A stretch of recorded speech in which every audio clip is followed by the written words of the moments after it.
మొదటి భాగంలో మనం దేని గురించి ధ్యానించామంటే యెహెజ్కేలు గ్రంథం 17వ అధ్యాయంలో సిద్కియా బబులోను రాజు నెబుకద్నెజరుతో చేసినటువంటి ప్రమాణం, యెహోవా పేరట చేసినటువంటి ప్రమాణం, ఆ ప్రమాణాన్ని ఆయన మీరినప్పుడు విశ్వాసఘాతుకమైన పని చేసినప్పుడు దేవుడు సిద్కియాను శిక్షించినటువంటి విధానం, దేవుని శిక్ష ఉగ్రత అంతిమం కాకుండా ఒక నిరీక్షణతో ఆ అధ్యాయాన్ని ప్రవక్త ముగించినటువంటి విధానం. దేవుడు మనల్ని శిక్షిస్తున్నాడు అంటే మనల్ని వదిలిపెట్టాడు అని అర్థం కాదు. మనం పశ్చాత్తాపడినప్పుడు మరలా సమకూర్చే దేవుడై ఉన్నాడు, మరలా పూర్వ వైభవాన్ని అనుగ్రహించే దేవుడై ఉన్నాడు. మనం నమ్ముకున్న దేవుడు క్షమించుటకు సిద్ధమైన మనసు కలిగినటువంటి దేవుడు. ఆయన హృదయపూర్వకంగా నరులకు విచారమునైనను బాధనైనా కలుగు చేసే దేవుడు కాదు. మనం క్షమించమని వేడినప్పుడు మన పూర్వ స్థితిని మనకు అనుగ్రహించడానికి సిద్ధపడినటువంటి దేవుడు. దాన్ని ప్రభువైన యేసుక్రీస్తు శిలువలో నిరూపించాడు ఆయన. తండ్రి, వీరేమి చేస్తున్నారో వీరు ఎరుగరు కనుక వీరిని క్షమించు. ఆ రోజు సిద్కియా విశ్వాసఘాతకమైన పని చేస్తే కళ్ళు ఊడదీయించబడ్డాడు. అయితే ప్రభువైన యేసుక్రీస్తు వారిని అత్యంత దారుణంగా హింసిస్తున్నటువంటి రోమా సైనికులు ప్రభువైన యేసుక్రీస్తు, తండ్రి వీరేమి చేస్తున్నారు వీరు ఎరుగరు కనుక వీరిని క్షమించు అని అన్నాడు. కాబట్టి ప్రభువైన యేసుక్రీస్తు వారిలో నిరీక్షణ ఉంది. నేను ఎండిపోయిన చెట్టుని అనుకుంటున్న వాళ్ళు మరలా ఫలించగలరు.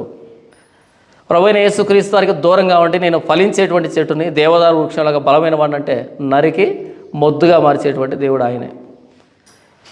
దీన మనస్కులై వేడినప్పుడు, పాపక్షమాపణ వేడినప్పుడు మరలా చిగురింపజేసేటువంటి దేవుడు ఆయనే. ప్రభువైన యేసుక్రీస్తు వారికి దూరంగా గర్విస్తే మొద్దుగా మార్చే దేవుడు ఆయనే.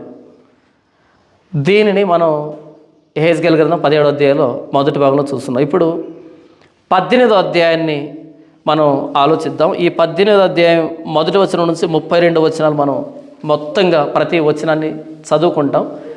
ఈ ప్రవక్తల గ్రంథాలు ఎక్కువ శాతం ఎలాగుంటాయంటే మొత్తం వాళ్ళే వివరించి ఉంటారు, మనం చదువుకోవడమే. మొత్తం వాళ్ళు వివరించి ఉంటారు, మనం చదువుకోవడమే. అయితే మనంతా కలిసి దీన్ని ధ్యానిద్దాం. ఈ 18వ అధ్యాయం అన్నది నిర్గమకాండం 20వ అధ్యాయానికి పూర్తి వ్యతిరేక దిశలో కనపడుతుంది. చాలామంది నిర్గమకాండం 20వ అధ్యాయం 5వ వచనం చదివి అక్కడ దాన్ని ఎంత అపార్థం చేసుకోవాలో అంత అపార్థం చేసేసుకున్నారు. ఎంత అపార్థం చేసుకోవాలనో అంత అపార్థం చేసుకున్నారు. ఇక యెహెజ్కేలు గ్రంథం 18వ అధ్యాయాన్ని చదివినప్పుడు దానికి వ్యతిరేక దిశలో ఉంటుంది పూర్తిగా. ఎలాగో నేను చదివినిపిస్తాను చూడండి. ఏలయనగా నీ దేవుణ్ణైన యెహోవానగు నేను రోషము గల దేవుడను, నన్ను ద్వేషించు వారి విషయంలో 3-4 తరముల వరకు తండ్రుల దోషమును కుమారుల మీదకి రప్పించుచు, నన్ను ప్రేమించి నా ఆజ్ఞలను గైకొని వారిని 1000 తరముల వరకు కరుణించువాడునై ఉన్నాను. దేవుని ద్వేషిస్తేనంట ఏం చేస్తాడంట ఆయన? 4 తరాల వరకు ఏం చేస్తాడంట? వారి దోషాన్ని 4 తరాల వరకు వారి మీద తీసుకొని వస్తాడంట. ప్రేమిస్తాడంట 1000 తరాల వరకు కరుణిస్తాడంట. చాలామంది నాకు ఫోన్ చేసి అడుగుతారు, అదేంటన్నా మేము చేసిన తప్పు పిల్లల మీదకి ఎందుకు వస్తుంది, దేవుడు ఎందుకు అలా శిక్షిస్తాడు? అలాగే కదా ఉంది వినడానికి. నన్ను ద్వేషిస్తే వారి దోషాన్ని 4 తరాల వరకు పిల్లల మీద తీసుకుని వస్తానని చెప్పాడు అక్కడ. అంటే దేవుడు ఎలా కనబడుతున్నాడు ఇక్కడ? ఒక భయంకరుడిగా, క్రూరమైన వాడిగా, తల్లిదండ్రులు చేసినటువంటి దాన్ని పిల్లల మీద తీసుకుని వచ్చి కడుపు మంట చల్లార్చుకునేటువంటి దేవుడిగా కనబడుతున్నాడు కదా ఇక్కడ. ఇప్పుడు దీనికి పూర్తి వ్యతిరేక దిశలో ఉంటుంది యెహెజ్కేలు గ్రంథం 18వ అధ్యాయం. దీన్ని చదివిన తర్వాత అదేంటి అక్కడ ఒకలాగా చెప్పి ఇక్కడ ఒకలాగా చెప్పి బైబిల్ ఏంటంటే ఎలాగుంది అనేటట్టుగా చాలామంది ప్రశ్నిస్తూ ఉంటారు తెలియక. ఇప్పుడు మొదటి వచ్చిన నుంచి నేను చదివినిపిస్తాను. 18వ అధ్యాయం.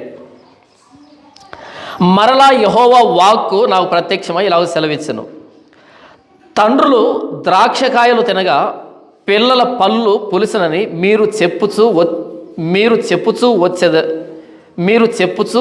వచ్చెదరే, ఇశ్రాయేలీయుల దేశం గురించి ఈ సామెత మీరెందుకు పలికెదరు?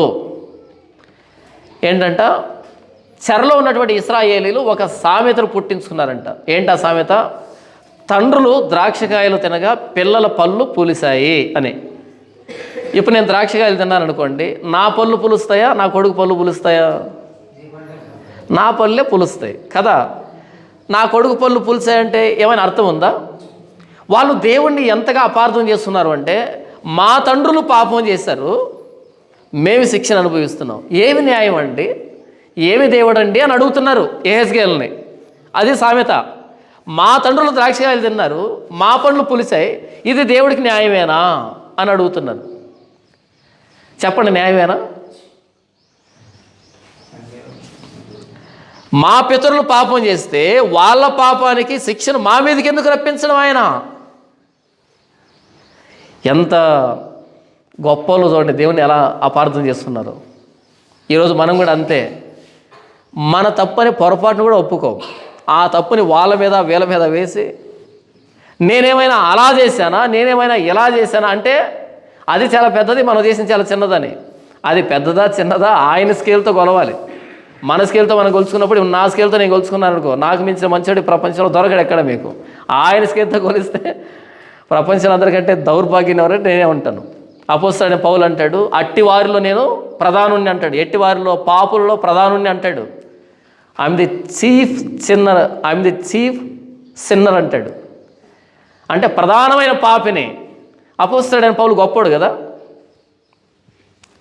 నా ఆలోచనకు నేను ఆలోచించినప్పుడు నేను మంచివాడిని, కానీ ఆయన దృష్టిలో చూసినప్పుడు నేను ఎంత చెడిపోయాను అన్నది తెలుస్తుంది. మా తండ్రులు ద్రాక్షకాయలు తిన్నారు, మా పళ్ళు పులిసాయి, ఇది దేవుడికి న్యాయమేనా? మా పితరులు పాపం చేస్తే వాళ్ళు శిక్ష అనుభవిస్తే దానికి న్యాయం. అయితే వాళ్ళు పాపం చేశారని మమ్మల్ని దేవుడు శిక్షించడం ఏంటి? నిర్గమకాండం 20:5 నన్ను ద్వేషించే వారి విషయంలో 3-4 తరాల వరకు వారి పిల్లల మీదకి తండ్రుల దోషాన్ని తీసుకుని వస్తా అని చెప్పాడు. అదే ఇది మేము అనుభవిస్తున్నాం, మా తండ్రుల దోషాన్ని అనుభవిస్తున్నాం తప్ప మేము చాలా మంచోళ్ళమే, ఉత్తములమే, పురుషోత్తములమే అనేటట్టుగా అనుకుంటున్నారు వాళ్ళు. మనం కూడా అంతే కదా. ఏదైనా శిక్ష అనుభవించేటప్పుడు మేము చాలా మంచోళ్ళం, మా మీదకి ఎందుకు వచ్చింది ఇలాంటి శిక్ష అని. ఇప్పుడు దీనికి సమాధానం చెప్తున్నాడు ఆయన. నిర్గమకాండం 20:5 కానీ 34:7 కానీ దేని గురించి చెప్పబడ్డాయంటే జనరేషనల్ కాన్సిక్వెన్సెస్ అంటారు దాన్ని. జనరేషనల్ కాన్సిక్వెన్సెస్ అంటే తరతరాలుగా ఎదుర్కొనేటువంటి పర్యవసానాల గురించి. ఇక్కడ యెహెజ్కేలు గ్రంథం 18వ దేని గురించి చెప్పబడుతుందంటే పర్సనల్ అకౌంటబిలిటీ, అంటే ప్రతి ఒక్కడు బాధ్యుడే పాపానికి అని. మీకు అర్థమయ్యేటువంటి ఒక లేఖన భాగాన్ని మీకు చూపెడతాను.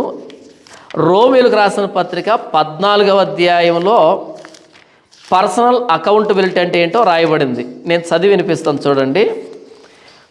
10వ అయితే నీవు నీ సహోదరునికి తీర్పు తీర్చనేలా, నీ సహోదరుని నిరాకరింపనేలా, మనమందరమును దేవుని న్యాయపీఠం ఎదుట నిలుతుము. నా తోడు ప్రతి మోకాలును నా ఎదుట వంగును, ప్రతి నాలుకయు దేవుని స్తుతించును అని ప్రభువు చెప్పుచున్నాడు అని వ్రాయబడి ఉన్నది. కనుక మనలో ప్రతి వాడును తన్ను గురించి దేవునికి లెక్క ఒప్పగించవలెను. మనలో ప్రతివాడు తన్ను గురించి దేవుడికి ఏం చేయాలంట? లెక్క ఒప్పగించాలంట. ప్రతి ఒక్కడు వాడికి సంబంధించిన లెక్కని దేవుడు చెప్పాల్సిన పర్సనల్ అకౌంటబిలిటీ అంటారు. అది ఏమంటారు? Personal accountability. ప్రతి ఒక్కడు వ్యక్తిగతంగా బాధ్యత వహించాలి తన గురించి తాను. ప్రతి ఒక్కడు తన గురించినటువంటి లెక్కను దేవుడికి అప్పగించాలి. Personal accountability. ఏది? యెహెజ్కేలు గ్రంథం 18వ అన్నది పర్సనల్ అకౌంటబిలిటీ.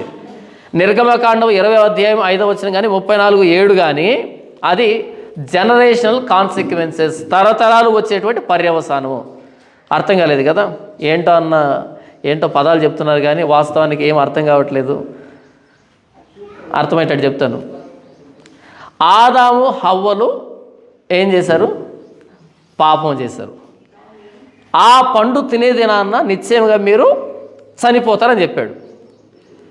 పండు తినేది ఎవరు? వాళ్ళిద్దరు. చచ్చిపోవాల్సింది ఎవరు? వాళ్ళిద్దరు. మరి మనం ఎందుకు చచ్చిపోతున్నాం? ఇప్పుడు అమ్మ నాన్న సంపాదిస్తారు, అమ్మా నాన్న సంపాదించారనుకోండి, వాళ్ళు సంపాదించింది నాకెందుకంటే నేను బతకలేని ఉన్నా అని ఎవడైనా అంటాడా? ఏ కొడుకు కానీ కూతురు కానీ అంటదా?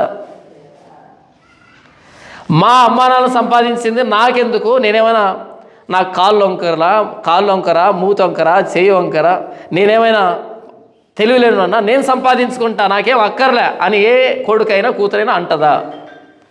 అంటారా? అనరు. 1 సెంటు భూమి ఉండిలే, దానికోసం మరలా కోర్టులో కేసు, 10 సెంట్లు అమ్ముకున్నా సరే ఆ సెంటులో భాగం సంపాదించుకుంటారు తప్ప వదిలిపెట్టరు కదా. తల్లిదండ్రుల నుంచి వచ్చేటువంటి ఆస్తి మనకు కావాలి, తల్లిదండ్రుల్లోంచి రక్తం కానీ మాంసం కానీ వారి DNA కానీ మొత్తం మనకు కావాలి, తల్లిదండ్రుల రూపం మనకు కావాలి, మొత్తం కావాలి. కానీ తల్లిదండ్రులు చేసిన పాపపు తాలూకు పర్యవసానం మాత్రం మనకు వద్దు అంటే అంతకు మించిన అమాయకత్వం ఇంకొకటి లేదు. నాకు పుట్టినప్పుడు నా పోలికలు వస్తాయి కదా, మరి నాకు పుట్టినప్పుడు నా పోలికల్లో భౌతికమైన రూపమేనా, నా స్వభావం కూడా వస్తుందా? వాడికి ఖచ్చితంగా వస్తుంది. ఆదాము హవ్వలు పండు తిన్నప్పుడు వాళ్ళిద్దరు మరణించారు. వాళ్ళలో నుండి వచ్చినటువంటి ప్రతి మానవుడు మరణిస్తూనే ఉన్నాడు. దీన్ని జనరేషనల్ కాన్సిక్వెన్సెస్ అంటారు. తరతరాలు అనుభవించేటువంటి పర్యవసానం ఇది. ఇప్పుడు నేను ఆదాము హవ్వలు పండు తిన్నారు, నేనెందుకు మరణించాలి అని అనడం కాదు. నాకేం అర్థం కావాలంటే, ఆదాము హవ్వల నుంచి నేను ఈ శరీరాన్ని సంతరించుకున్నప్పుడు అదే అవిధేయత నాకు కూడా వచ్చింది, ఎందుకంటే అది సంక్రమించింది. అయితే వాళ్ళకు లేనటువంటి భాగ్యం నాకు దక్కింది. ఈ మరణానికి పునరుద్ధానం, మరణించే నేను పునరుద్ధానం సంపాదించుకోగలను. ప్రభువైన యేసుక్రీస్తులో పునరుద్ధానం ఉంది. ఇది నాకు పట్టినటువంటి భాగ్యం. జనరేషనల్ కాన్సిక్వెన్సెస్ అంటే తరతరాలకి ఆ దోషం ఉంటుంది. అయితే ఆ దోషం అనుభవిస్తున్న అందరూ కూడా వాళ్ళు చేసిన దానికి అనుభవించడం కాదు, వీళ్ళు తప్పించుకునేటువంటి మార్గం కూడా ఉంటుంది అందులో. వీళ్ళు కనుక వాళ్ళకంటే భిన్నంగా ప్రవర్తిస్తే ఆ శిక్షా విధిలో పాలుపంపులు ఉండవు వీళ్ళకి, అలాంటి పరిస్థితులు ఉండవు వీళ్ళకి. మీకు అర్థమయ్యేట్టుగా చెప్తాను. దావీదు బత్షెబతో పాపం చేశాడు. పాపం చేసిన తర్వాత అమ్నోను మంచివాడైతే దావీదు చేసిన పాపాన్ని బట్టి చచ్చిపోయాడా? అమ్నోను చెడ్డవాడు కాబట్టి అమ్నోను చచ్చిపోయాడా? అమ్నోను చెడ్డవాడు కాబట్టి అమ్నోను చనిపోయాడు. ఒకవేళ మంచివాడంటే మిగిలిన వారి మీద ఆ దోషం వచ్చిండు, ఈ వ్యక్తి తప్పించుకునేవాడే. అబ్షాలోము మంచివాడై చచ్చిపోయాడా? అబ్షాలోము చెడ్డవాడై చచ్చిపోయాడా? చెడ్డవాడే చనిపోయాడు కదా. దావీదు చేసినటువంటి ఆ పాపానికి ఆ శిక్ష తరతరాలు వెంబడించింది. కానీ ఆ శిక్షను ఎవరు అనుభవించారు అంటే చెడ్డవాళ్ళే అనుభవించారు తప్ప మంచి వాళ్ళై ఉండి అనవసరంగా వారి మీదకి ఆ శిక్ష రాలే. కోరహు ఉన్నాడు. కోరహు, దాతాను, అబీరాము, ఓను వీళ్ళు తిరుగుబాటు చేశారు. యాజకత్వం కోసం తిరుగుబాటు చేశారు. తిరుగుబాటు చేస్తే కోరహు సంతానాన్ని దేవుడు ఏం చేశాడు? భూకంపంలో వారిని మృంగివేయబడేటట్టుగా చేసి వారిని చంపివేశాడు. అయితే కోరహు కుమారులు చావలేదు అనే మాట రాయబడింది. ఎందుకు కోరహు కుమారులు చనిపోలేదు? ఆయన మీదకి వచ్చినప్పుడు శిక్షలో అందరు పాలిభాగస్తులే కదా, కుటుంబం అంతా. అయితే ఆ కుటుంబంలో కోరహు కంటే భిన్నమైనటువంటి ప్రవర్తన ఎవరికైతే ఉందో వాళ్ళు తప్పించబడ్డారు. జనరేషనల్ కాన్సిక్వెన్సెస్ అంటే అందరి మీద దోషం వస్తుందని కాదు, ఎవరైతే దోషానికి పాత్రులుగా ప్రవర్తిస్తూ ఉంటారో వాళ్ళ మీదకి వస్తుంది అని అర్థం, అంతే. అది ఎలా వస్తుంది అని అంటే, ఇప్పుడు దావీదు వ్యభిచారం చేశాడు. దావీదు వ్యభిచారం చేసిన తర్వాత కొడుకులు ఏమి నేర్చుకుంటారు? వ్యభిచారాన్ని నేర్చుకుంటారు. కాబట్టి వీళ్ళకి శిక్ష వస్తుంది. ఒకవేళ చేయకపోతే వీళ్ళకేం శిక్ష రాదు. సొలొమోను దేవుడు శిక్షించలే. అమ్నోను చనిపోయాడు, అబ్షాలోము చనిపోయాడు, సొలొమోను శిక్షించవలేదు కదా. ఇప్పుడు నేను త్రాగుడు పోతున్నాను అనుకోండి, నా పిల్లలు ఏమి నేర్చుకుంటారు? త్రాగుడే నేర్చుకుంటారు. కాబట్టి తండ్రుల దోషాన్ని కుమారుల మీదకి రప్పిస్తాను అంటే వీళ్ళు ఉత్తములైతే దేవుడు వారిని ఎత్తి మీద వేస్తానని కాదు దాని అర్థం. తండ్రుల దోషాన్ని వీళ్ళు కూడా అభ్యసిస్తారు. అలా 3-4 తరాలు ఆ దోషం అన్నది ఉంటుంది అని చెప్తున్నాడు. దోషం అంటే దేవుని మాటను అతిక్రమించడమే, దేవునికి వ్యతిరేకంగా ప్రవర్తించడమే. అలాంటి వాడు పిల్లలు కూడా అలాంటి మాదిరిని ఇస్తాడు కాబట్టి 4-5 తరాలు చెడిపోతాయని చెప్తున్నాడు. అంతే తప్ప వాళ్ళలో మంచి వాళ్ళు ఉంటే దేవుడు కావాలని నిర్హేతుకంగా వారిని శిక్షిస్తాడు అని అర్థం కాదు. దానికి ఉదాహరణ కోరహు కుమారులు చావలేదు. కోరహు దోషానికి అందరూ బలైపోయారు, కానీ కోరహు కుమారులు చనిపోలేరు. చనిపోయినటువంటి కుమారులు ఎవరు మరి? కోరహు లాంటి వాళ్ళే. యెహెజ్కేలు గ్రంథంలో రాయబడిన మాట ఏంటంటే 16వ అధ్యాయంలో చూడండి, చదివి వినిపిస్తాను చూడండి. యెహెజ్కేలు గ్రంథం 16వ అధ్యాయం చూడండి. 16వ అధ్యాయంలో 44వ వచనం, సామెతలు చెప్పు వారందరూ తల్లి ఎట్టిదో బిడ్డయు అట్టిదే అని నిన్ను గూర్చి అందరూ. ఏంటంట? తల్లి ఎట్టిదో బిడ్డ కూడా అట్టిదే. తల్లి మంచిదైతే బిడ్డ మంచిదవుతుంది, తల్లి చెడ్డదైతే బిడ్డ మంచిదవుతుంది. తర్వాత మనం ఇస్రాయేల్ చెరలోకి వెళ్ళారు కదా, దాన్ని గమనిస్తే వీళ్ళు చెరలోకి వెళ్ళారు. అందరూ వీళ్ళ పితరులు చేసినట్టు దోషానికి చెరలోనికి వెళ్ళారు. అయితే చెరలో ఎవరైతే నమ్మకం ఉన్నారో వాళ్ళు హైయెస్ట్ పొజిషన్కి వచ్చారు. దానియేలు కానీ, శద్రకు కానీ, మేషకు, అబేద్నెగో, వీళ్ళు, దానియేలు ప్రధానమంత్రి, వీళ్ళు మంత్రులు. ఎక్కడున్నారు ఇంతకు? వీళ్ళు చెరలోనే ఉన్నారు. ఆ చెరలో నమ్మకం ఉంటే హైయెస్ట్ పొజిషన్కి వచ్చారు. వీళ్ళు ఎక్కడున్నా సరే, యూదయ దేశంలో ఉన్నా సరే రాజకుమారులు వీళ్ళు. ఇక్కడ కూడా సింహాసనం మీద కూర్చున్న వ్యక్తులే. వీళ్ళు చెరలోకి వచ్చారు, తండ్రుల దోషాన్ని బట్టి చెరలోకి వచ్చారు. చెరలోకి వచ్చినా సరే తమ నమ్మకత్వాన్ని వాళ్ళు కాపాడుకున్నప్పుడు, భక్తిని కాపాడుకున్నప్పుడు ఇక్కడ కూడా సింహాసనం మీదే కూర్చున్నారు. అంటే తండ్రుల దోషం కుమారుల మీదకి వస్తుందంటే అందరి మీదకి అలా వచ్చేస్తుందని అర్థం కాదు. ఎవరికైతే ఆ దోషంలో, ఎవడైతే ఆ దోషానికి పాత్రుడో వాడే ఆ దోషంలో పాలుభాగస్తుడు ఉంటాడు తప్ప, ఈ దోషానికి పాత్రులైనటువంటి వ్యక్తులకి భిన్నంగా ప్రవర్తిస్తే వారి మీదకి దోషం రాదు. అంటే చెరలో ఉన్నటువంటి యూదులు మా తండ్రులు ద్రాక్షకాయలు తిన్నారు, మా పండ్లు ఎందుకు పులుపెక్కాయని అడుగుతూ ఉంటే ప్రవక్తని, ఇప్పుడు దేవుడు ప్రవక్త ద్వారా ఏం మాట్లాడుతున్నాడంటే, అసలు ఈ సామెతను ఎవరు పుట్టించారు? నేను తండ్రులు ద్రాక్షకాయలు తింటే పిల్లల పళ్ళు పులిసేటట్టుగా చేసే దేవుని కాదు నేను. ఎవరు ద్రాక్షకాయలు తింటే వారి పండ్లే పులిసేటట్టుగా చేసే దేవుని నేను. అయితే తండ్రులు ద్రాక్షకాయలు తినేటువంటి అలవాటు ఉన్నప్పుడు పిల్లలు కూడా ద్రాక్షకాయలే తింటారు కాబట్టి వీళ్ళ పళ్ళు కూడా పులిసాయి, కానీ ద్రాక్ష పళ్ళు తినటువంటి వాళ్ళ పళ్ళు పులి చేసే దేవుని కాదు అని చెప్తున్నాడు. దీన్ని పర్సనల్ అకౌంటబిలిటీ అంటారు, వ్యక్తిగతంగా బాధ్యత వహించడం అంటారు దీన్ని. మరొకసారి చెప్తాను, చాలా జాగ్రత్తగా వినండి. మా తండ్రులు ద్రాక్షకాయలు తిన్నారు, మా పండ్లు ఎందుకు పులిసాయి అంటే దేవుడు అంటున్నాడు, లేదు, మీ తండ్రులు ద్రాక్షకాయలు తిన్నారు కాబట్టి మీరు కూడా ద్రాక్షకాయలు తినడం అలవాటు చేస్తున్నారు కాబట్టి మీ పండ్లు కూడా పులిసాయి. కానీ మీ తండ్రులు తింటే మీరు తినకపోతే పులియలేదు. ఎవడు ద్రాక్షకాయలు తింటే వాడి పళ్ళే పులుస్తాయి, ఎవడు పాపం చేస్తే వాడి శిక్ష అనుభవిస్తాడు తప్ప మీరు చెరలో ఉన్నారని మీ తండ్రుల దోషాన్ని మీరు భరించడం లేదు. మీ తండ్రులు, మనం యెహెజ్కేలు గ్రంథం 2వ అధ్యాయం చూసాం కదా, వారి పితరుల నాటి నుండి వాళ్ళు తిరుగుబాటు చేసిన వాళ్ళే అని మాట్లాడారు. వాళ్ళ పితరులు తిరుగుబాటు చేస్తారు, వీళ్ళు తిరుగుబాటు చేస్తారు. కాబట్టి వాళ్ళు విన్నా వినకపోయినా ప్రవచనం చెప్పంటాడు కదా, నేను దేవుడి మాట వినకపోతే నా కుమారుడు గారు దేవుడి మాట వింటాడు, నేను భక్తి ఉంటే వాడు కూడా భక్తిగా ఉంటాడు. భక్తిహీనత అంటువ్యాధే, భక్తి అంటువ్యాధే. వ్యాధి అన్నది ఇక్కడ భక్తి విషయంలో పాజిటివ్ టర్మ్ ఇది. వారు పితరులు తిరుగుబాటు చేశారు, వీళ్ళు కూడా తిరుగుబాటు చేశారు కాబట్టి వాళ్ళకు శిక్ష విధించాను, వీళ్ళకు శిక్ష విధించాను.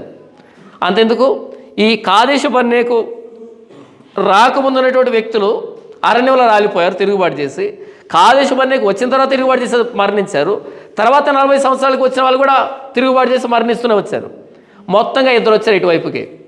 బయలుదేరింది 20 లక్షల మంది, వచ్చింది 2. మిగతా వాళ్ళు ఏమయ్యారు? అరణ్యంలో రాలిపోయారు. ఎందుకు? మంచోళ్ళయ్యా, తిరుగుబాటు చేసిన వాళ్ళయ్య. కొత్త తరమైనా వచ్చిందా అంటే కొత్త తరం కూడా మరలా తిరుగుబాటే. ఎందుకని? తండ్రులు ఏం చేస్తారో పిల్లలు అదే చేస్తారు. తల్లి ఎలాంటిదో బిడ్డ అలాంటిది.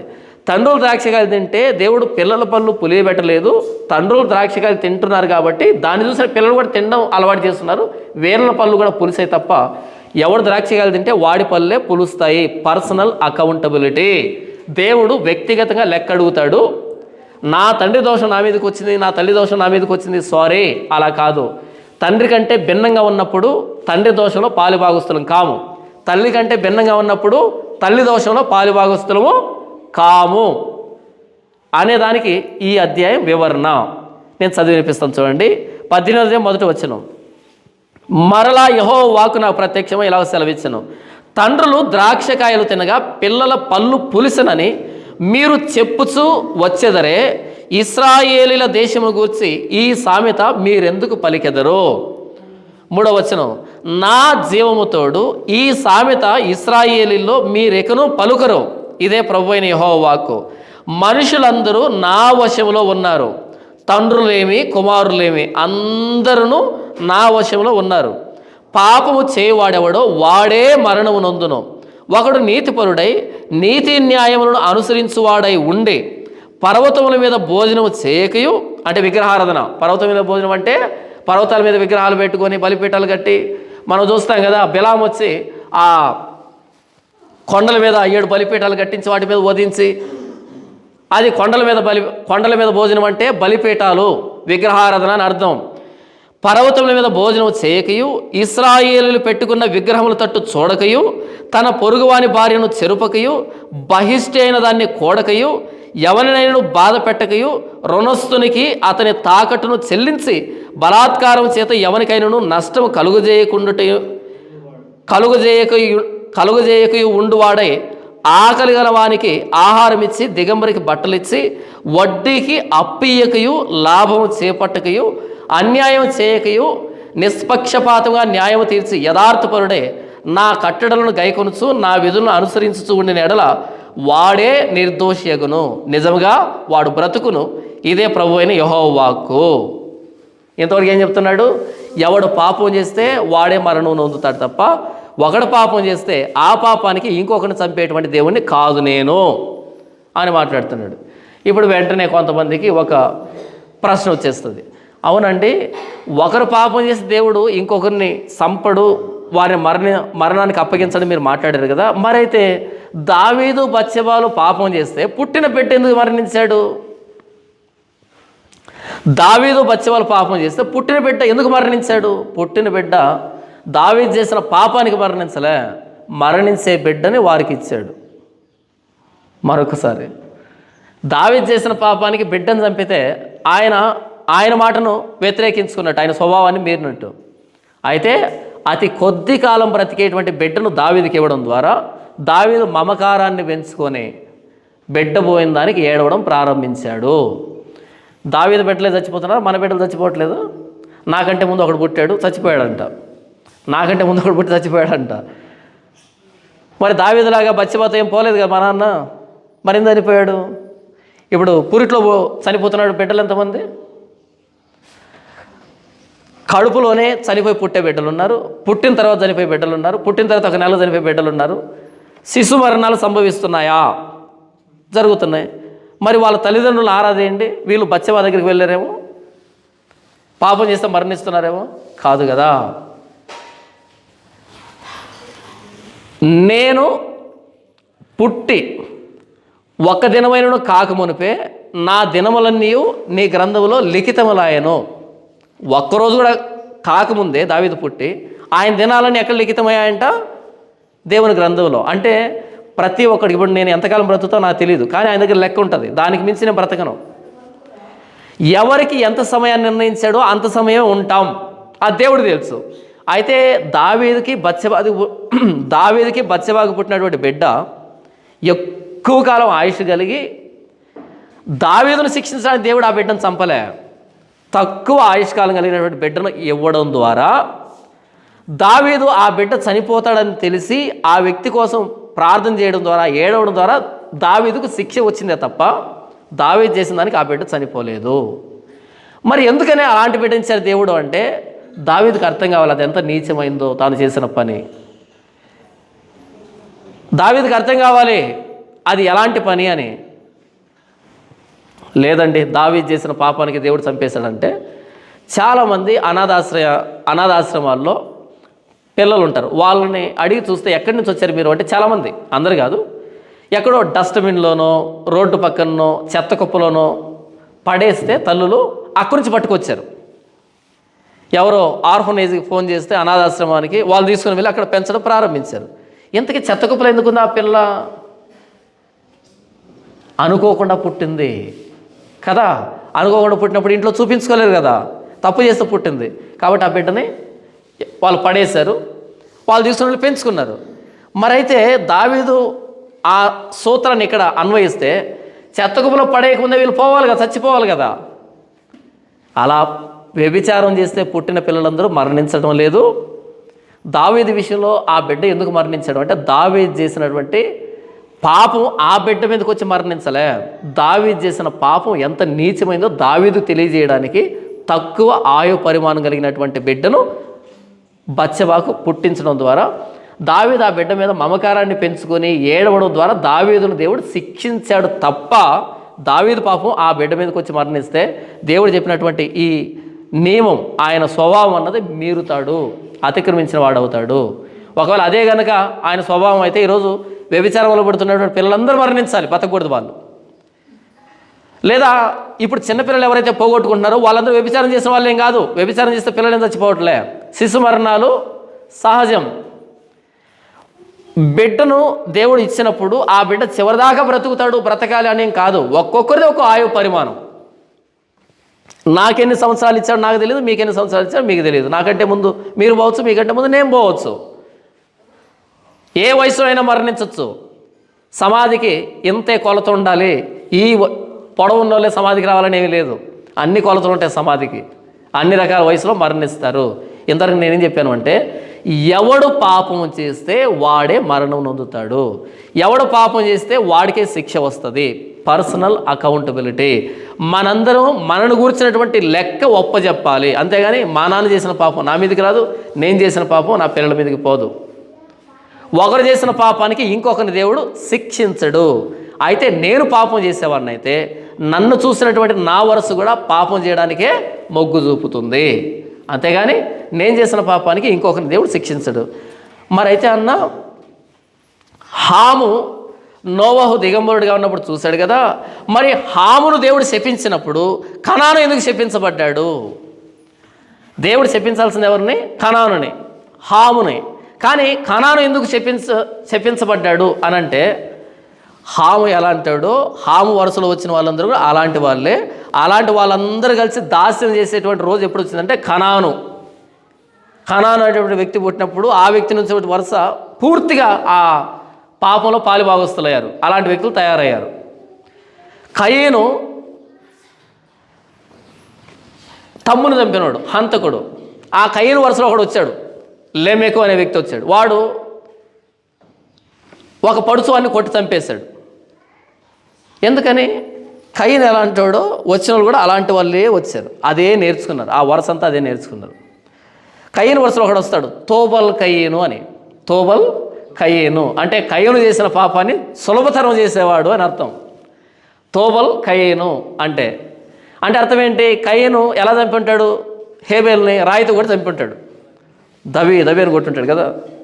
కానీ తోబల్ కయీను అంటే కయీను పాపాన్ని సులభతరం చేశాడు. ఏం చేశాడు? పదును కలిగినటువంటి రాగి పనిముట్లు చేశాడంట. పదును ఏముంది, అలా పొడిస్తే ఈ చివరి నుంచి ఆ చివరి దాకా వచ్చా. కష్టం అక్కర్లేదు కదా, ఇంతలా బండనెత్తి దబీమని వేయాల్సి అక్కర్లేదు కదా.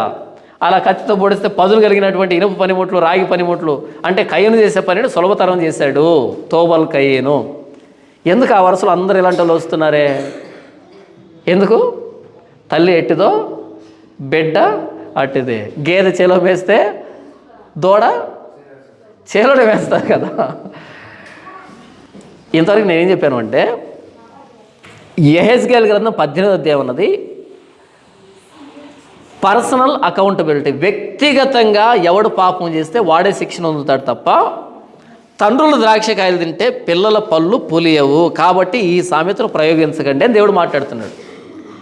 ఎందుకని వాళ్ళు చెరలోకి వచ్చి కూడా మేము పాపం చేసాం ప్రభువా అని అనకుండా మేము చాలా మంచోళ్ళం ప్రభువా, మా పితరులు చెడ్డోళ్ళు, వాళ్ళ చెడ్డతనాన్ని బట్టి మమ్మల్ని ఎందుకు చెరలో పెట్టామని అంటున్నారు వీళ్ళు.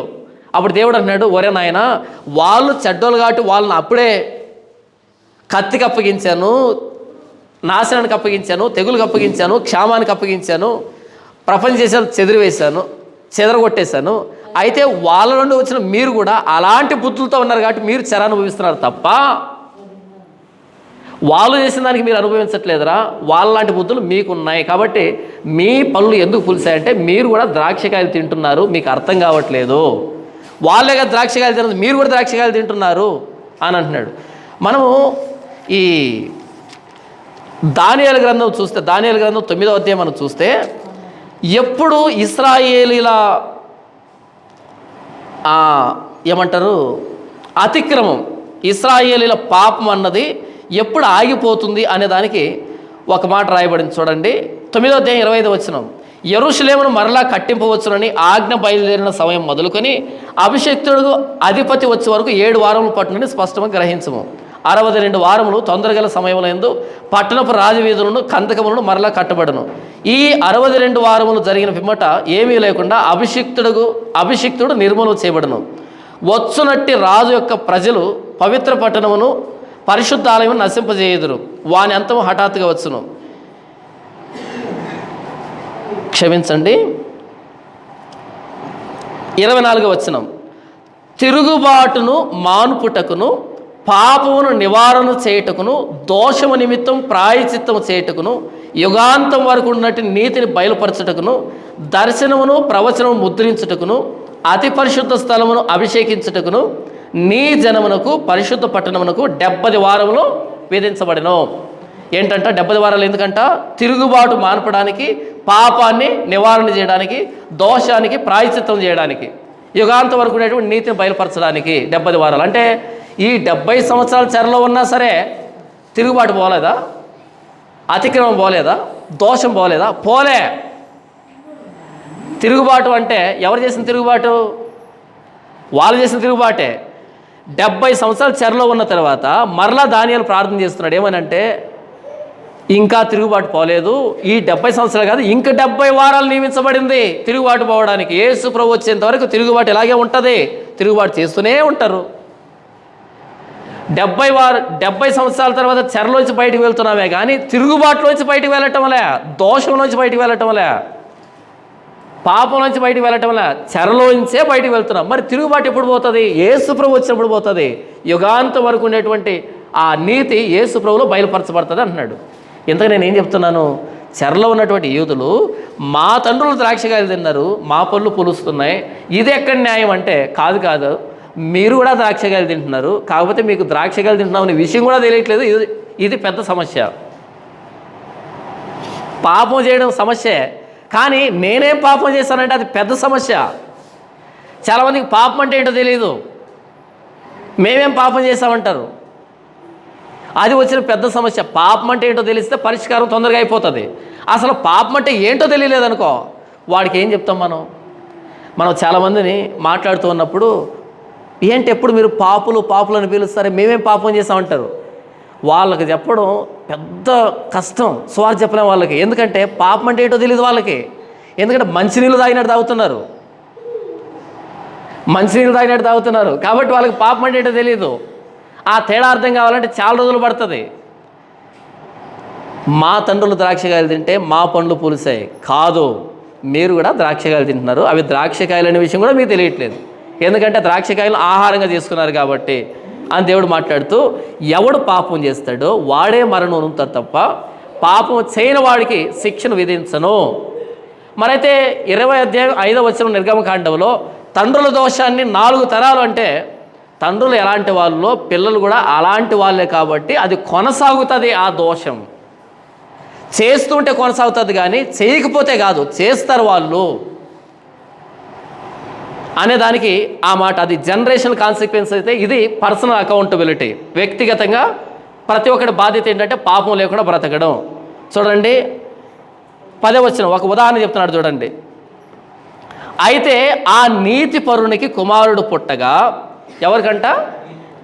అయితే ఆ నీతి పరుడికి, దేవుడు మాటల ప్రకారం బ్రతికే నీతిమంతుడి కుమారుడు పుట్టగా, వాడు బలాత్కారం చేయువాడై ప్రాణహానికరుడై చేయరాని క్రియల్లో దేన్నైనను చేసి చేయవలసిన మంచి క్రియల్లో దేన్నైనా చేయక ఉండిన ఎడల, అనగా పర్వతముల మీద భోజనం చేయుటయు, తన పొరుగువాని భార్యను చెరుపుటయు, దీనులను దరిద్రులను బాధపెట్టి బలాత్కారం చేత నష్టం కలుగజేయటయు, తాకట్టు చెల్లింపకపోవటయు, విగ్రహముల తట్టు చూసి హే కృత్యములు జరిగించుటయు, అప్పిచ్చి వడ్డీ పుచ్చుకొనుటయు, లాభం చేపట్టుటయు, ఈ మొదలగు క్రియలు చేసిన ఎడల వాడు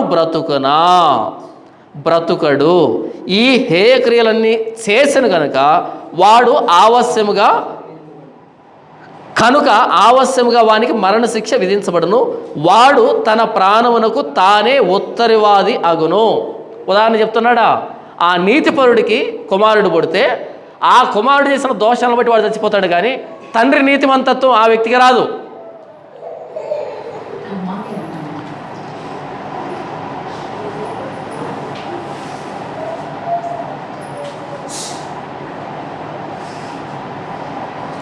ఇది ఒక ఉదాహరణ.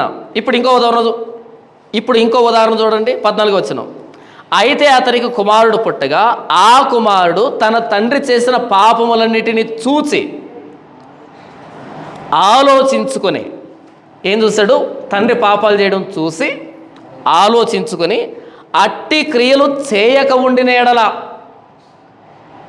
నాన్న దుర్మార్గుడు ఇక్కడ, కానీ కుమారుడు నాన్నను చూశాడు, ఇలాంటి పనులు నేను చేయకూడదు అనుకున్నాడు.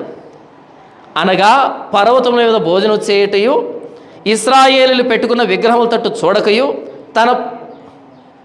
పర్వతముల మీద భోజనం చేయకయు, ఇశ్రాయేలీయులు పెట్టుకున్న విగ్రహముల తట్టు చూడకయు, తన పొరుగువాని భార్యను చెరపకయు, ఎవరినైనాను బాధ పెట్టకయు, తాకట్టు ఉంచుకొనకయు, బలాత్కారం చేత నష్టపరచకయు, ఆకలిగా వానికి ఆహారం ఇచ్చి దిగంబరికి బట్టలు ఇచ్చి భేదవాని మీద అన్యాయంగా చెయ్యి వేయక లాభం కొరకు అప్పియకయు వడ్డీ పుచ్చుకొనకయు ఉండినవాడై నా విధులను ఆచరించుచు నా కట్టడను అనుసరించుచు ఉండిన ఎడల అతడు తన తండ్రి చేసిన దోషమును బట్టి చావడు, అతడు ఆవశ్యముగా బ్రతుకును. 2 ఉదాహరణ చెప్పాడు. నాన్న నీతిమంతుడయ్యాడు, కుమారుడు చెడిపోయాడు, అప్పుడు కుమారుడికే శిక్ష. నాన్న దుర్మార్గుడు, కుమారుడు మంచివాడు, అప్పుడు నాన్నకే శిక్ష, కుమారుడికి శిక్ష లేదు. ఏం చెప్తున్నాడు దేవుడు ఇక్కడ? Personal accountability. ప్రతి ఒక్కడికి వాడు చేసిన దాన్ని బట్టి లెక్క అడుగుతాను, కానీ వాడి పితరుడు చేసిన దాన్ని బట్టి లెక్క అడగను. కానీ ఈరోజు సంఘంలో చాలామంది ఏం చేస్తున్నారో తెలుసా? ఒకవేళ పిల్లలు మూతొంకర ముక్కొకర పుట్టారనుకో, మూతొంకర ముక్కొంకర పుట్టింది, వెంటనే తల్లిదండ్రులు పాపం చేశారు కాబట్టి వీడిలా పుట్టాడు. యేసు దగ్గరికి అదే తీసుకొచ్చారు. వీడు గుడ్డివాడై పుట్టడానికి ఎవరు పాపం చేశాను? వీడిని కన్నటువంటి వాళ్ళ. పుట్టేవాడేం పాపం చేస్తాడు? వీడిని కన్నవారంటే వేసుకోమంటాడు. వీడు కాదు, వాళ్ళు కాదు. అలాగని వీడు పాపి కాదని చెప్పట్లేదు, వాళ్ళు పాపులు కాదని చెప్పట్లేదు. ఆయన ఈ గుడ్డితనాన్ని గురించి మాట్లాడుతున్నాడు. ఈరోజు చాలామంది ఏం చేశారంటే, వేసుకోమన్నాడు వీడు కాదు, వీళ్ళు పితరులు కాదు అంటే పిల్లలకి జన్మ పాపం లేదంటున్నారు. అక్కడ చెప్పిన సందర్భం జన్మపాపం గురించి కాదు, గుడ్డితనం గురించి మాట్లాడుతున్నాడు.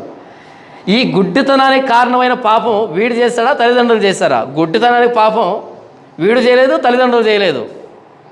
కానీ తల్లిదండ్రులు పాపులే, వీడు పాపే. గుడ్డితనం వచ్చింది పాపం చేస్తే రాలే. కుంటివాడిని కానీ, గుడ్డివాడిని కానీ, మోగవాడిని కానీ, చెవిటివాడిని కానీ, అంగవైకల్యం కానీ వాడిని పుట్టిస్తుంది నేనే అంటాడు నిర్గమకాండంలో. నిర్గమకాండంలో ఎందుకు ప్రభువా అంటే, ఎవరిని తన మహిమ కొరకు ఎలా వాడుకోవాలో అలా వాడుకుంటాడు. ఆయన కుమ్మరి, మనం జిగటమన్ను. నన్ను ఎలా చేశాడు, నిన్ను అలా చేశాడు. నా ముక్కు ఇలా పెట్టాడు, నీ ముక్కు అలా పెట్టాడు. నా కళ్ళు ఇలా పెట్టాడు, మీ కళ్ళు అలా పెట్టాడు. కాబట్టి ఆయన కుమ్మరి, మనం జిగటమన్ను. చేయబడింది చేసిన వాటితో నీవు చేస్తున్నది ఏంటి అని అడగకూడదు. ఒకవేళ నాకే కనుక నన్ను చేసేటప్పుడు దేవుడు అవకాశం ఇచ్చుంటే ఎలా చేయాలని, ప్రపంచంలో నా అంత అందగాడి ఇంకొకడు ఉండడు అలా అడుగుండేవాడిని నేను. నన్ను అడగలేదు కాబట్టి ప్రపంచం ఇంకా బ్రతికుంది. అంతేనా? మనం పెట్టుకున్నటువంటి బ్యూటీ పార్లర్లు కానీ ఈ రకరకాల ఇవన్నీ ఏం చెప్తున్నాయంటే, ఉన్న అందం సరిపోక దాన్ని విపరీతంగా పెంచుకోవడానికి ప్రయాసపడుతున్నాం కదా. ఒకవేళ దేవుడు మనం సంప్రదించుంటే ఎలా చేయమంటావని, అబ్బో ఒక్కొక్కరు ఎంత బాగుండేవాళ్ళు కదా.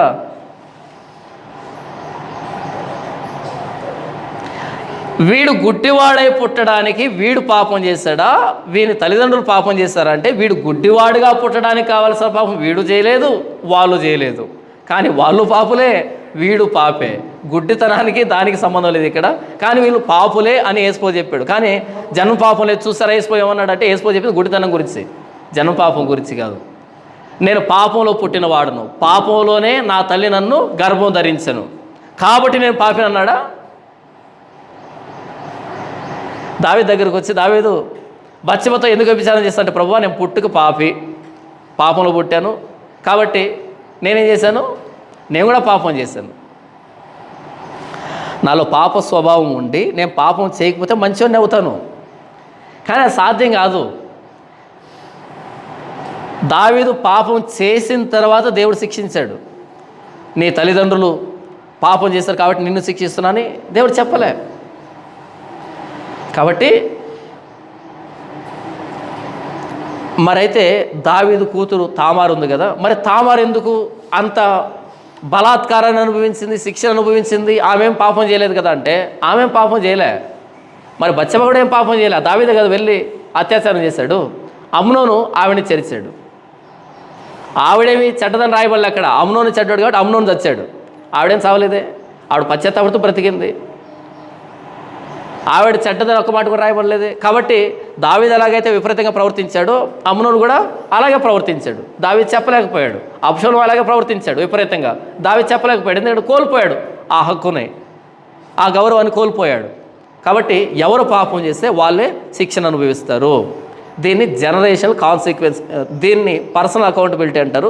తల్లిదండ్రుల దోషం అన్నది 3-4 తరాలు వస్తా అంటే అది జనరేషనల్ కాన్సిక్వెన్సెస్. అందులో మనం నమ్మకం ఉంటే మనకు ఉన్నతమైన స్థాయి వస్తుంది, మంచి స్థాయి వస్తుంది. నేను మంచోడిని అయితే నా కొడుకు చెడ్డోడైతే వాడిని చెడ్డతనం బట్టి వాడే మరణిస్తాడు. ఒకవేళ నేను చెడ్డోనయ్యండి నా కొడుకు మంచోడైతే వాడు బ్రతుకుతాడు, నేను మరణిస్తాను. తండ్రులు ద్రాక్షకాయలు తింటే తండ్రుల పల్లె పులుస్తాయి, పిల్లలు ద్రాక్షకాయలు తింటే పిల్లల పల్లె పులుస్తాయి. ఒకరు ద్రాక్షకాయలు తింటే ఇంకొకరి పళ్ళు పూలేవు అనే దానికి 2 ఉదాహరణలు చెప్పాడు. ఇప్పుడు చూడండి 18వ వచనం.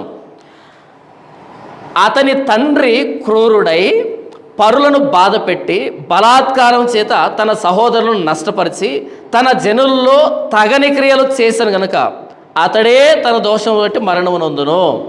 తండ్రి క్రూరుడైతే తండ్రే పోతాడు. అయితే మీరు కుమారుడు తన తండ్రి యొక్క దోష శిక్షను ఏలా మోయటం లేదని చెప్పుకొనుచున్నారు. అయితే మీరేం చెప్తున్నారు? కుమారుడు తండ్రి దోష శిక్షను ఏలా మోయడం లేదు, మోస్తున్నాం కదా మేము అని చెప్తున్నారంట.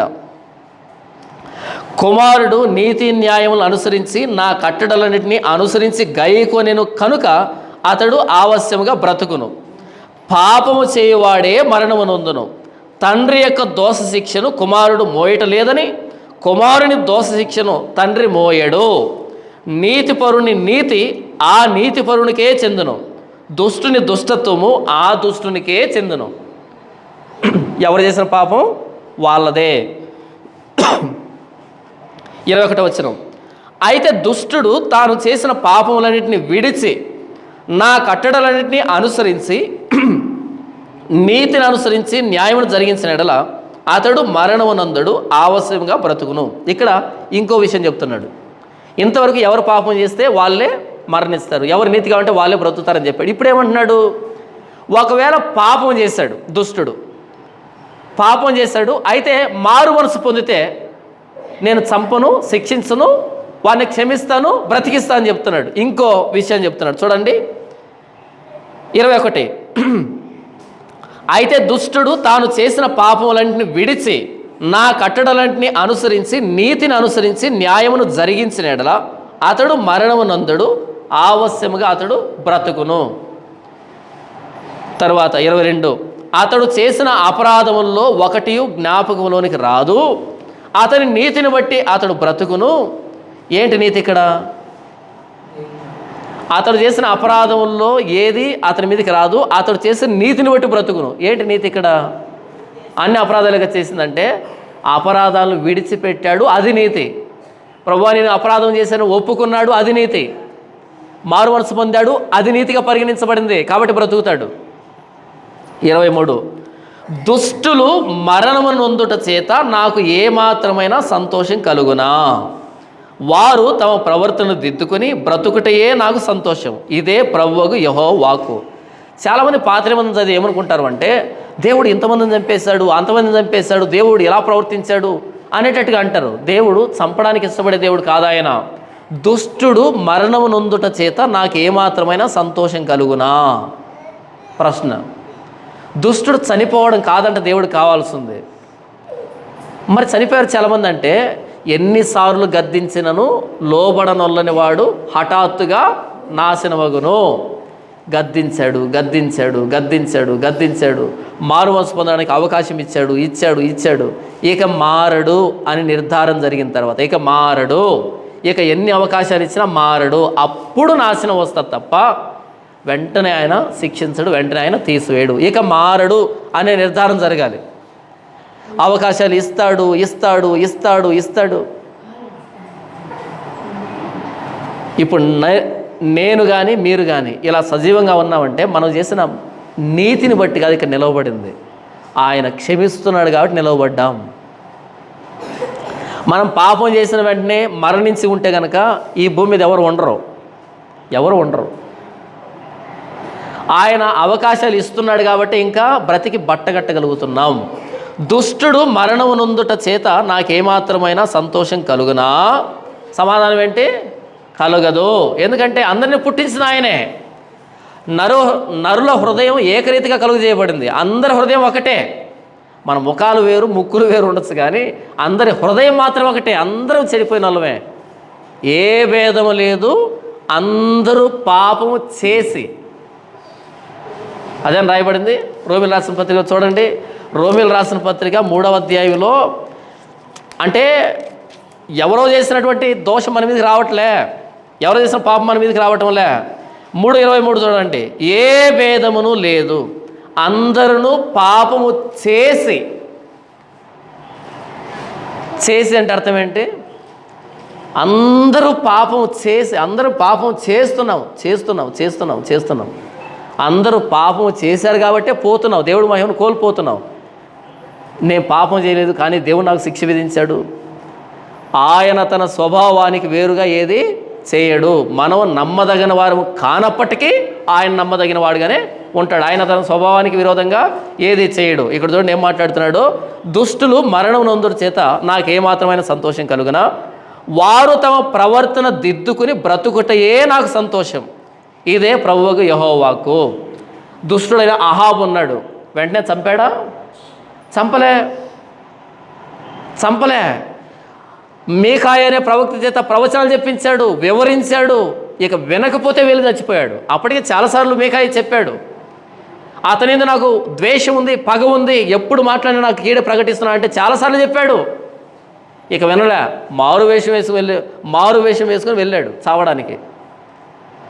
అహాబు చావుకి దేవుడు కారణం కాదు, అనేకమైన అవకాశాలు ఇచ్చాడు. అహాబే చావును వెతుక్కుంటూ వెళ్ళాడు. అప్పటికి చెప్పాడు చచ్చిపోతావని, ఆయన వినకుండా వెళ్ళాడు. మనషే దుర్మార్గుడు, పశ్చాత్తాపడినప్పుడు దేవుడు మరలా సింహాసనాన్ని ఇచ్చాడు. దుష్టుడు మరణమునందుడు దేవునికి ఇష్టం కాదు. ఎందుకంటే అందరినీ పుట్టించింది ఆయనే. చూడండి, ఆది కాండంలో జలప్రలయం అయిపోయిన తర్వాత దేవుడు నోవహు బలి అర్పిస్తాడే, దహన బలి అర్పించిన తర్వాత దేవుడు ఒక మాట చెప్తాడు. అంటే ఇక మీదట మరలా నేను జలప్రలయాన్ని రప్పించను, అందరిని నాశనం చేయను అనే దానికి ఒక మాట ఇస్తాడు. ఏంటంటే 8:21 ఆది కాండం. అప్పుడు యెహోవా ఇంపైన సువాసన ఆఘ్రానించి ఇక మీదట నరులను బట్టి భూమిని మరలా శపించను. ఎందుకు శపించడంట? ఎందుకనగా నరుల హృదయాలోచన వారి బాల్యము నుండి చెడ్డది. బాల్యం అనగానే చిన్నతనం నుంచి అని కాదు, స్టార్టింగ్ నుంచి అని. బాల్యం నుంచి అంటే ఏదో ఒక ఊహ వచ్చినప్పటి నుంచి అని కాదు. బాల్యం నుంచి అంటే స్టార్టింగ్ నుంచి వాళ్ళు చెడ్డోళ్ళే అని అర్థం. బాల్యం నుండి చెడ్డది. నేను ఇప్పుడు చేసిన ప్రకారంగా ఇకను సమస్త జీవులను సంహరింపను. భూమి నిలిచి ఉన్నంత వరకు వెదకాలమును కోతకాలమును శీతోష్ణములను వేసవి శీతాకాలమును రాత్రింబగలను ఉండక మానవని తన హృదయంలో అనుకొనెను. భూమి నిలుస్తున్నంత వరకు ఈ కాలాలు ఉంటాయి. ఎందుకంటే వాళ్ళు చేసిన తప్పును బట్టి శిక్షిస్తూ ఉంటే ఎవడున్నాడు ఇక రక్షించడానికి? వారి బాల్యం నుండి చెడ్డదే, నరుల హృదయాలోచన బాల్యం నుండి చెడ్డదే. అందరం చెడిపోయిన వాళ్ళమే, అందరం పాపం చేస్తున్న వాళ్ళమే. అయితే దేవుడు ఒకవేళ శిక్షించాలి, చంపాలి అంటే అందరూ చంపేసేయాలి, అలా అందరూ వెళ్ళిపోవాలి. కానీ దుష్టుడు మరణం నొందుట ఆయనకు సంతోషం కాదు. దుష్టుడు తన ప్రవర్తనను దిద్దుకొని బ్రతకడమే ఆయన సంతోషం. అందుకనే సువార్త ప్రకటించబడుతుంది ప్రపంచంలో. ఎందుకని? మారు మనసు పొందండి, నేను మిమ్మల్ని క్షమిస్తాను, ప్రభువైన యేసుక్రీస్తు రక్తంతో కడిగి శుద్ధీకరిస్తాను, ఉచితమైన నీతి, ఉచితమైన పరిశుద్ధతను అనుగ్రహిస్తాను అని సువార్త ప్రకటించబడుతూ ఉంది. దేవునికి దుష్టులను శిక్షించడం కాదు కావాల్సింది, దుష్టులు ప్రవర్తనను మార్చుకోవడానికి. అందుకనే ఎంతసేపు ఎందుకు వాక్యాన్ని ప్రకటింపజేస్తున్నాడు? మనం మార్చుకుంటామని. 24వ వచనం, అయితే నీతిపరుడు ఇంకో ఉదాహరణ చెప్తున్నాడు. అయితే నీతిపరుడు తన నీతిని విడిచి పాపము చేసి దుష్టులు చేయు హే క్రియలన్నిటి ప్రకారం జరిగించిన ఎడల అతడు బ్రతుకునా? నీతిమంతుడుగా ఉన్నాడు, అయితే పాపంలో పడ్డాడు, పాపం చేస్తూనే ఉన్నాడు. అలాంటి బ్రతుకుతాడా? ప్రశ్న. సమాధానం చూడండి. అతడు చేసిన నీతి కార్యములు ఏమాత్రమును జ్ఞాపకములోనికి రావు. అతడు విశ్వాసఘాతుకుడై చేసిన పాపమును బట్టి మరణము నొందును. ఒకప్పుడు నీతిమంతుడు, ఇప్పుడు పాపంలో పడ్డాడు, లేవలే, అలాగే చచ్చాడు. అప్పుడు ముందు చేసిన నీతి జ్ఞాపకంలోకి రాదు. ఒకప్పుడు దుర్మార్గుడు, ఇప్పుడు నీతిగా ఉన్నాడు. ఒకప్పుడు చేసిన దుర్మార్గం ఇప్పుడు జ్ఞాపకంలోకి రాదు. రెండు చెప్తున్నాడు. 25వ వచనం. అయితే యెహోవా మార్గము న్యాయము కాదని మీరు చెప్పుచున్నారు. ఏమన్నారు? అది ఎలా అవుతుంది? ఒకప్పుడు భక్తిహీనుడు, ఇప్పుడు భక్తిపరుడుగా మారాడు. మరైతే ఆ భక్తిహీనత బట్టి శిక్షించాలి కదా. ఒకప్పుడు మంచోడు, ఇప్పుడు దుర్మార్గుడు అయ్యాడు. మరి ఆ నీతి ఆ వ్యక్తిని రక్షించాలి కదా. యెహోవా మార్గం మంచిది కాదు, యెహోవా ఆలోచన మంచిది కాదు అని చెప్తున్నారంట. అయితే యెహోవా మార్గం న్యాయము కాదని మీరు చెప్పుచున్నారు. ఇశ్రాయేలీయులారా, నా మాట ఆలకించుడి. నా మార్గం న్యాయమే, మీ మార్గమే కదా అన్యాయమైనది. నీతిపరుడు తన నీతిని విడిచి పాపం చేసిన ఎడల అతడు దానిని బట్టి మరణమునందును, తాను పాపము చేయుటను బట్టియే కదా అతడు మరణమునందును. మరియు దుష్టుడు తాను చేయించి వచ్చిన దుష్టత్వం నుండి మరలి నీతి న్యాయమును జరిగించిన ఎడల తన ప్రాణం రక్షించుకును. అతడు ఆలోచించుకొని తాను చేయించి వచ్చిన అతిక్రమ క్రియలన్నిటినీ చేయక మానెను కనుక అతడు మరణమునందుక ఆవశ్యంగా బ్రతుకును. అయితే ఇశ్రాయేలీలు యెహోవా మార్గం న్యాయం కాదని చెప్పుచున్నారు. ఇశ్రాయేలులారా, నా మార్గం న్యాయమే కానీ మీ మార్గం న్యాయం కాదు. ఇంత ఎందుకు చెప్పాడంటే దేవుడు, కాబట్టి ఇశ్రాయేలులారా, ఎవని ప్రవర్తనను బట్టి వానికి శిక్ష విధింతును. మనసు త్రిప్పుకొని మీ అక్రమములు మీకు శిక్షా కారణములు కాకుండానట్లు వాటన్నిటిని విడిచిపెట్టుడి. మీరు జరిగించిన అక్రమ క్రియలన్నిటిని విడిచి నూతన హృదయమును నూతన బుద్ధియు తెచ్చుకొనుడి. ఇశ్రాయేలులారా, మీరెందుకు మరణము నొందుదురు? ఇదే ప్రభువు యెహోవా వాక్కు. మరణము నొందువాడు మరణము నొందుటను బట్టి నేను సంతోషించువాడును కాను. కావున మీరు మనసు త్రిప్పుకొనుడి, అప్పుడు మీరు బ్రతుకుదురు. ఇదే ప్రభువు యెహోవా వాక్కు. చెరలో ఉన్నటువంటి యూదులు, మేము చాలా మంచోళ్ళమి, మా పితరులు ద్రాక్షకాయలు తిన్నారు, మా పండ్లు పులుస్తున్నాయి అని ఒక అపోహలో భ్రమలో ఉన్నప్పుడు, కాదు, ఎవడు ద్రోహం చేస్తే, ఎవడు పాపం చేస్తే వాడికి శిక్ష వస్తుంది. కాబట్టి మీరంతా పాపం చేశారు కాబట్టే మీరు పాప శిక్షను అనుభవిస్తున్నారు. కాబట్టి మీరు ఇప్పటికైనా మారు మనసు పొందితే, దేవుని స్వభావం ఏంటంటే, ఒకడు దుష్టుడిగా ఉన్నాడు, అయితే ఆలోచించుకొని వాటిని విడిచిపెట్టాడు. ఆ దుష్టత్వం లెక్కలోకి రాదు. వాడు మారితే నేను క్షమించే దేవుడిని. ఒకడు మంచివాడుగా ఉన్నాడు, తర్వాత దుర్మార్గమైన క్రియలు చేశాడు, అప్పుడు ఆ నీతి కూడా లెక్కలోకి రాదు. ఎందుకు ఇదంతా దేవుడు చెప్తున్నాడు అంటే, ఇప్పటికైనా మనసు మార్చుకోండి, ఎప్పటికైనా మనసు త్రిప్పుకోండి, నూతన బుద్ధి నూతన హృదయాన్ని తెచ్చుకోండి, మారు మనసు పొందండి, నేను మిమ్మల్ని క్షమిస్తాను అని చెప్తున్నాడు దేవుడు. ఎందుకు చెప్పాడు? ఎవరో చేసిన దానికి కాదు మీరు శిక్ష అనుభవిస్తున్నారు, మీరు చేసిన దానికే శిక్ష అనుభవిస్తున్నారు. ఎవడు పాపం చేస్తే వాడు శిక్ష అనుభవిస్తున్నాడు, ఎవడు ద్రాక్షకాయలు తింటే వాడు పల్లె పులుస్తాయి. నేను పాపం చేసిన దానికే నేను అనుభవిస్తున్నాను. ప్రభువైన యేసుక్రీస్తు వారి అటువైపు ఇటువైపు ఇద్దరు దొంగలు సిలువ వేయబడ్డారు. నీవు దేవుని కుమారుడు అయితే నీవు దిగి మమ్మల్ని కూడా దించు అని ఒక వ్యక్తి అంటే, అప్పుడు ఇంకో వ్యక్తి అన్నాడు, మనమును అదే శిక్షా విధిలో ఉన్నాం. మనం అనుభవిస్తున్న వాటికి మనకి ఇది న్యాయమే, మనం చేసిన వాటికి మనం అనుభవిస్తున్నాం, కానీ ఆయన చేయని దానికి అనుభవిస్తున్నాడు. యేసు, నీవు నీ రాజ్యంలోకి వచ్చినప్పుడు నన్ను జ్ఞాపకం తెచ్చుకో అని అడుగుతాడు కదా. ఈరోజు నీవు నేను అనుభవిస్తున్న ప్రతిదీ కూడా మనము చేసిన దానికే అనుభవిస్తున్నాం తప్ప మనము చేయని దానికి మనం అనుభవించట్లేదు. ఎందుకంటే అది ఆయన స్వభావం కాదు.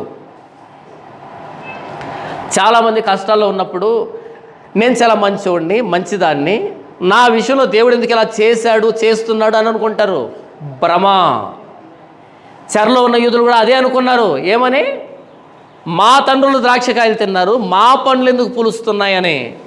దేవుడు అన్నాడు, మీ తండ్రులు ద్రాక్షకాయలు తిన్నారు, మీరు కూడా ద్రాక్షకాయలు తిన్నారు కాబట్టి పులిసాయి తప్ప ద్రాక్ష పండ్లు తినని వారి పళ్ళు పులియవు. ఎందుకంటే అది నా స్వభావం కాదు. నేను అనుభవిస్తున్న ప్రతిదానికి నేను చేసిన దానికి అనుభవిస్తున్నాను తప్ప నేను చేయని దానికి దేవుడు నాకు శిక్ష విధిస్తే ఆయన అన్యాయస్తుడు అవుతాడు. ఆయన స్వభావం అన్నదే మారుతుంది ఇక్కడ రాసిన దానికి వ్యతిరేకంగా. చాలా సందర్భాల్లో మనం కష్టాలు అనుభవించేటప్పుడు దేవుణ్ణి అపార్థం చేసుకుంటాం, దేవుడి మీద దోషారోపణ చేస్తాం. నేను మంచివాడిని, మంచిదాన్ని, ఎందుకు నాకే ఇలా జరుగుతుంది? సారీ, ఆలోచించు. నేను ద్రాక్షకాయలు తింటే నీ పండ్లు ఎందుకు పులుస్తాయి? పులియవు కదా. మరి అలాంటప్పుడు ఆయన నా పాపాన్ని నీ మీదకి ఎందుకు వేస్తాడు? ఎవ్వడు. నేను చేసిన దానికి అనుభవిస్తున్నా, నీవు చేసిన దానికే అనుభవిస్తున్నావు. అయితే ఇలా చెప్పడం ద్వారా దేవుడు ఏం చెప్తున్నాడు అంటే, ఇప్పటికైనా మారు మనసు పొందు, నేను నిన్ను క్షమిస్తాను. దుష్టుడు మరణం నొందడం కాదు నాకు కావాల్సింది, తన ప్రవర్తన దిద్దుకొని బ్రతకడం నాకు కావాలి. కాబట్టి మారు మనసు పొందు అనే దానికి ఇదంతా చెప్పాడు దేవుడు. మీరు చేసిన పాపాలని తండ్రుల మీద వేసేసి మీరు తప్పించుకుంటున్నారు, ఇంకా శిక్షను పెంపు చేసుకుంటున్నారు. అలా కాదు, పాపం మీరే చేశారు కాబట్టి మీరే శిక్ష అనుభవిస్తున్నారు. ఇప్పటికైనా మీరు ఆలోచించుకుంటే, మారు మనసు పొందితే నేను క్షమించే దేవుడిని అని చెప్తున్నాడు. ఇంత వాక్యాన్ని దేవుడు ఎందుకు ప్రకటిస్తున్నాడు అంటే, మనం మారు మనసు పొందుతామని, మనల్ని మనం పరీక్షించుకుంటామని, మనల్ని మనమే విమర్శించుకుంటామని. మనం మంచోళమైతే దేవుడు మనం శిక్షించే దేవుడు కాదు. హృదయపూర్వకంగా ఆయన నరులను కష్టపెట్టడు, శిక్షించడు, బాధ కలుగు చేయడు. మనం చేసిన దానికే మనం అనుభవిస్తున్నాం, అది ఏదైనా సరే. ఒకవేళ నేను చేయని దానికి శిక్ష అనుభవిస్తే ఆయన అన్యాయస్తుడు అవుతాడు. ఈ 18వ ఏం చెప్తుందంటే, పర్సనల్ అకౌంటబిలిటీ. ఎవడు చేస్తే వాడే అనుభవిస్తాడని.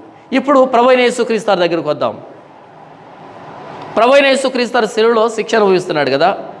ఆయన చేసిన దానికి ఆయన అనుభవిస్తున్నాడా? మనం చేసిన దానికి ఆయన అనుభవిస్తున్నాడా? దేవుడు తన స్వభావాన్ని యేసు ప్రభు విషయంలో మారుస్తున్నాడు, చూసారా? మన విషయానికి వస్తే ఎవడు పాపం చేస్తే వాడికి శిక్ష విధించాడు. కానీ ప్రభువైన యేసుక్రీస్తు విషయానికి వస్తే మన పాపాన్ని బట్టి ఆయన్ని శిక్షిస్తున్నాడు.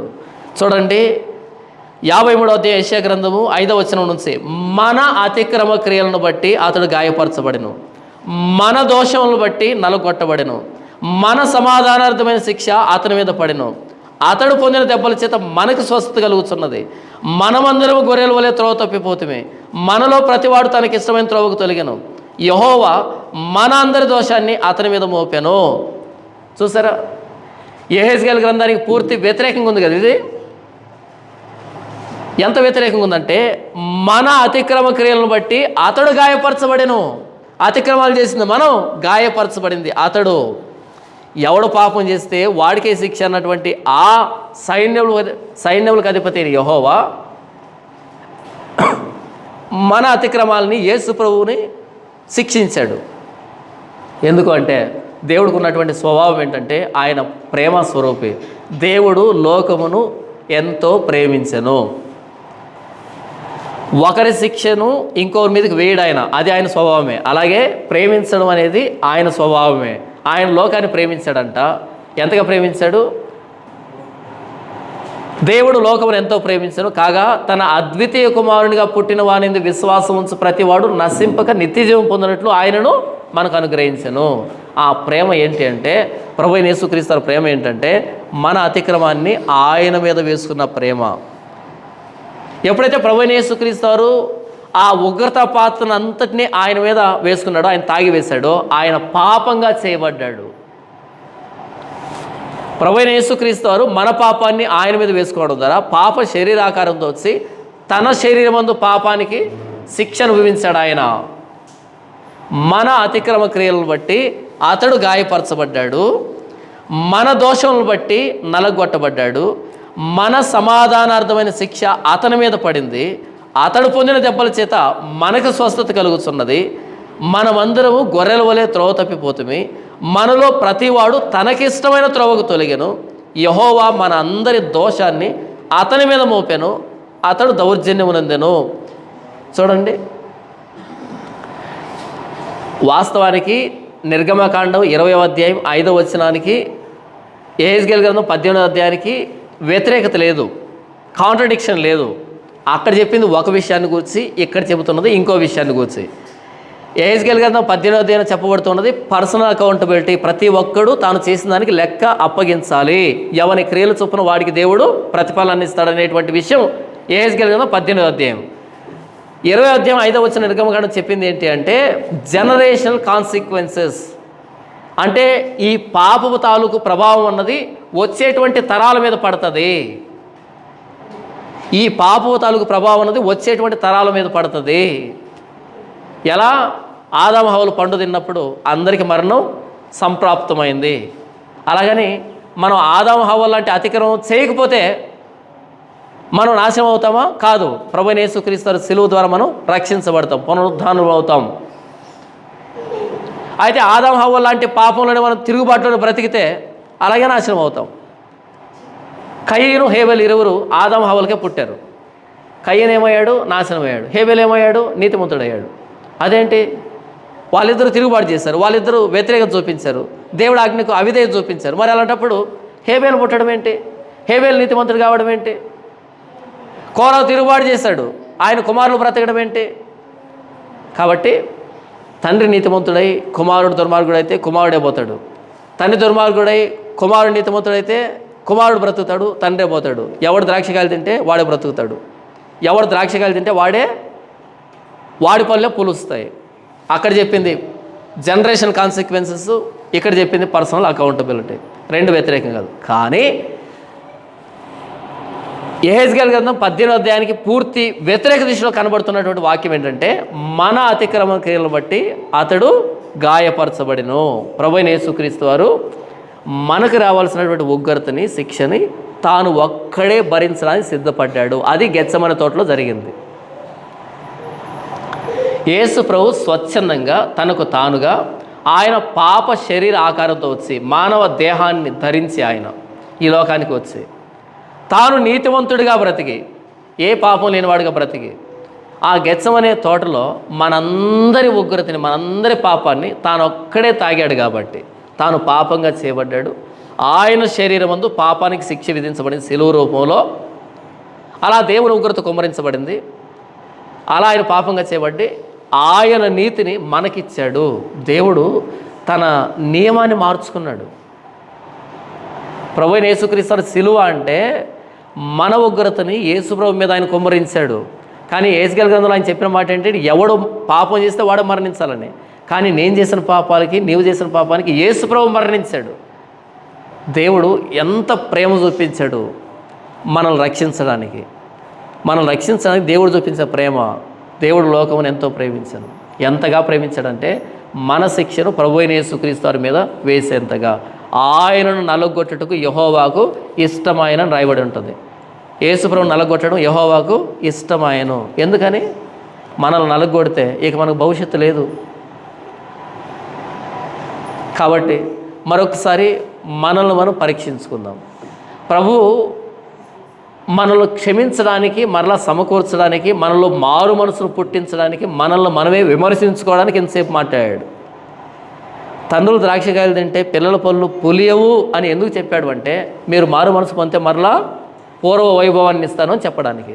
ప్రభువైన యేసుక్రీస్తు మనం చేసిన అతిక్రమాలకి ఎందుకైనా గాయపరచబడ్డాడు అంటే, ఇప్పటికైనా ప్రభువైన యేసుక్రీస్తు పాదం చెంతకి మన అతిక్రమాలు ఒప్పుకుంటూ రావాలి అని.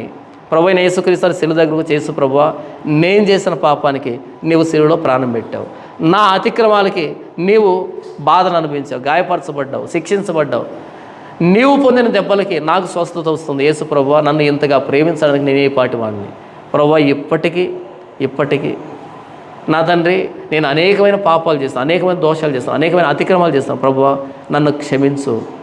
నీవు పొందిన దెబ్బల చేత నా గాయాలకు స్వస్థత అనుగ్రహించు, నా పాపపు గాయాలను తుడుచు, నా పాపపు గాయాలను కట్టు, నీ రక్తంతో నన్ను కడిగి పరిశుద్ధపరచు అని అంటే మన పాపాలను క్షమించే దేవుడు అయినాడు ప్రభువైన యేసుక్రీస్తు వారు.